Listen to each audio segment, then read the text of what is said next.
Olá pessoal, espero que todos estejam bem. Para quem não me conhece, meu nome é Marco Aurélio, eu sou professor de Direito Penal e Processo Penal, também sou professor da Psicologia e advogado criminalista. Quero falar com vocês hoje um tema que repercutiu bastante nas últimas semanas, que foi uma decisão do STF a respeito da prisão no julgamento pelo Tribunal do Júri. O STF decidiu como legal, como autorizou a imediata prisão daqueles réus que são condenados nos júris a pena superior a 15 anos de prisão. Ou seja, não precisa mais esperar o trânsito julgado da sentença penal condenatória para que ele cumpra a pena. Ele já pode, de imediato, ser preso se a condenação for superior a 15 anos. Nessas últimas semanas, então, apareceu vários juristas escrevendo ou postando vídeos que tal decisão viola o princípio da presunção de inocência, da presunção de inocência na Constituição, e que o Supremo Tribunal Federal errou quando deu esta decisão. Bom, o que eu tenho para falar de vocês aqui sobre isso é um outro ponto de vista. Na minha percepção, o STF ele agiu perfeitamente de acordo com o nosso espírito da lei, ou seja, o espírito do Código de Processo Penal.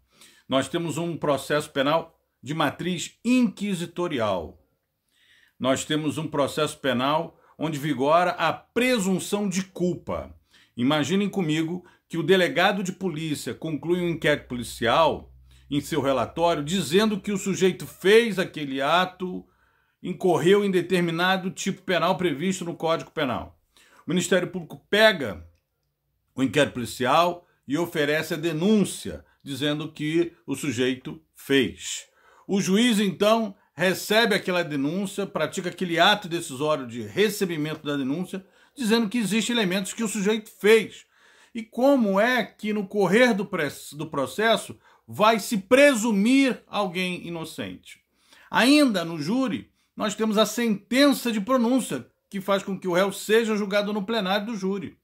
A sentença de pronúncia, ela vai dizer que há elementos de que o réu fez aquilo que está sendo acusado. Como é que nós vamos esperar que os jurados, em algum momento, presuma que o réu é inocente? Então, o processo penal brasileiro, ele é todo estruturado na presunção de culpa. Diferentemente da tradição jurídica anglo-americana, na qual o processo ele é fundado na presunção de inocência. Só há processo para aqueles que se declaram inocentes, porque aqueles que assumem a sua culpabilidade ou fazem um plea bargain ou negociam ali a verdade no processo, ou eles aceitam a acusação que lhe é feita. No Brasil, o processo existe para aqueles em que se supõem serem culpados e não para aqueles que se pressupõem serem inocentes. Então, no Brasil, não tem como a presunção de inocência se operar no processo. Então, a decisão do STF está perfeitamente, de acordo com o processo penal inquisitorial, com a presunção de culpa. Não há erro nenhum na decisão do STF. Está plenamente de acordo com a inquisitorialidade do nosso processo. Não há equívoco nenhum na decisão. A decisão está corretíssima e não errada, como querem alguns juristas e alguns dogmáticos. A presunção de inocência no nosso direito, ela é interpretada como subscrita na Constituição Federal. No artigo 5º, que vai dizer: ninguém pode ser considerado culpado até o trânsito final da sentença penal condenatória.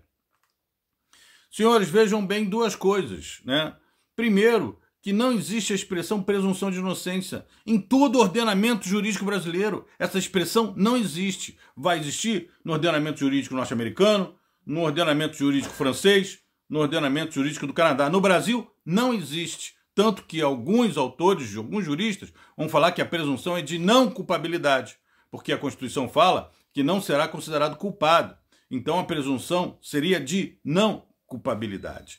Na verdade, esse preceito na Constituição brasileira, ele funciona como um dogma de fé, um dogma revelado. Não é um dogma que se alcança pelo conhecimento, como vai dizer Thomas Kuhn quando ele fala no dogma na ciência. Não, isso é um dogma de fé, é um dogma revelado. Ele não faz nenhuma harmonia com as engrenagens do processo penal. Você acredita nele por uma questão de fé, diferentemente de outro sistema em que a presunção de inocência é uma engrenagem do sistema de justiça criminal. Então, como é um dogma de fé, acredita-se nele se quiser. Se não quiser, não acredita. Se quiser, aplica. Se não quiser, não aplica. É uma coisa muito relegada à subjetividade do magistrado. Mas na estrutura do processo penal, o que vigora é a presunção de culpa. Presume-se que quem está respondendo a um processo, ele é culpado e não inocente. Então o STF está perfeito na sua decisão, reafirmando o processo inquisitorial, reafirmando a presunção de culpa já consolidada no nosso processo penal. Tá?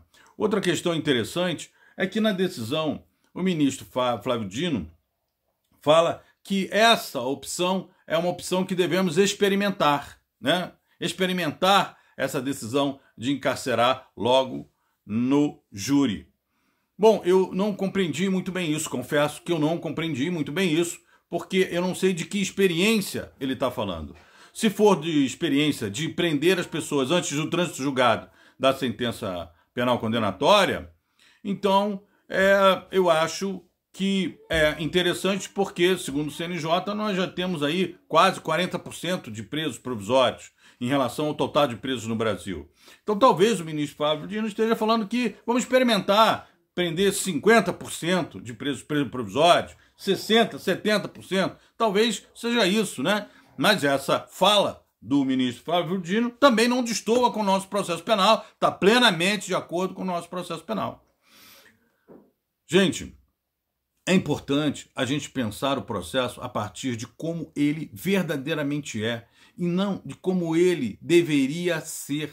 Né? A dogmática brasileira, ela não olha para a realidade e fica confabulando como as coisas deveriam ser, sem olhar para como as coisas verdadeiramente são. E sem olhar para como as coisas verdadeiramente são, sem olhar para como o processo penal verdadeiramente é, nós jamais conseguiremos mudar esse processo, tornar esse processo mais democrático.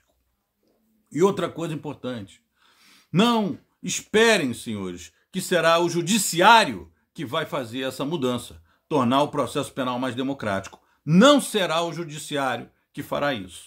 Então, nós temos que pensar novas estruturas de um processo penal que esteja verdadeiramente afinado em conformidade com a Constituição. E não esse modelo de processo inquisitorial em que se tenta encaixar elementos garantistas, vez ou outra, sem nenhum contexto, sem estar inserido como uma engrenagem dentro da estrutura do próprio processo.